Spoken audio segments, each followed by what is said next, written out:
మా ఆయన మా ఆయన బతికారు, నిండు నూరేళ్లు బతుకుతారు. ఈ మాట మీ ఫ్రెండ్తో చెప్పండి. కష్టాల్లో ఉన్న ఆడదాని కన్నీళ్లు తొడవడం మానేసి కట్టుకున్న వాడిని వదిలేసి వస్తావని అడిగిన వాడి మొహం మీద కొట్టినట్టు చెప్పండి. ఇంకెప్పుడు వాడి మొహం నాకు చూపించొద్దా చెప్పండి.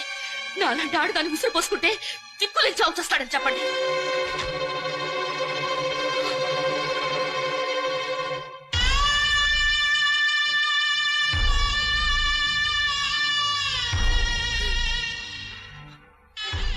వీడేమీ నీ ఉసురు పోసుకోలేదమ్మా, నీ భర్తకి ఊపిరి పోసాడు వీడు.